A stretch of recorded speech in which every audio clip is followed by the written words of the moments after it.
প্রিয় দর্শক, আসসালামু আলাইকুম। আজকে আমি নিয়ে এসেছি ওমিডন সাসপেনশন নিয়ে। এর মূল উপাদান ডমপেরিডন।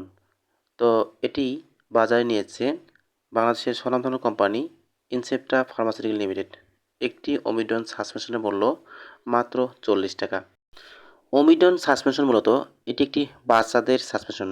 নির্দেশনা: অন্ত্রের সঞ্চালন বৃদ্ধি, non ulcer dyspepsia, oesophageal reflux, reflux oesophagitis এবং পাকস্থলীর প্রদাহ বা গ্যাস্ট্রাইটিস, ডায়াবেটিক রোগীদের আন্তরিক সমস্যা, functional dyspepsia, barium follow through, radiological পরীক্ষায় বেরিয়ামের দ্রুত সঞ্চালনের জন্য, সাইটোটক্সিক ঔষধ, রেডিওথেরাপি এবং পার্কিনসনিজম বিরোধী ঔষধ সহ যে কোনো কারণ ঘটিত বমি বমি ভাব এবং বমির প্রতিরোধে ও লক্ষণাদির উপশমে, মাইগ্রেন রোগের চিকিৎসায় অথবা মাথা ব্যথার কারণে যদি বমি বমি ভাব হয় সেই সব ক্ষেত্রে এই ট্যাবলেট, সিরাপ অথবা সাসপেনশন ব্যবহার করতে পারবেন।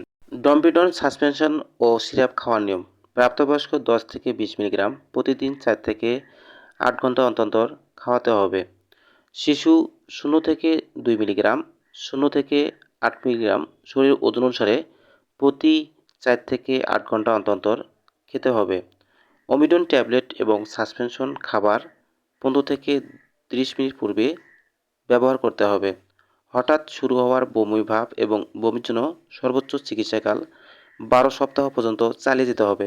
প্রতিনির্দেশ: ডম্পিডনের প্রতি অতি সংবেদনশীল রোগী এবং নবজাতক শিশুদের ক্ষেত্রে ডম্পিডন ব্যবহার করা নিষিদ্ধ।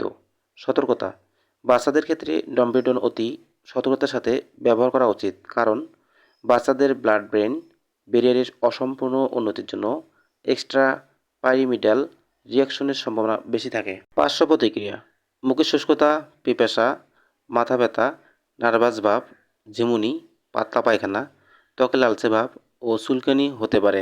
গর্ভাবস্থায় ডম্পিডন ব্যবহার করা যাবে না, তবে স্তন্যদানকালে এটি ব্যবহার করা যাবে।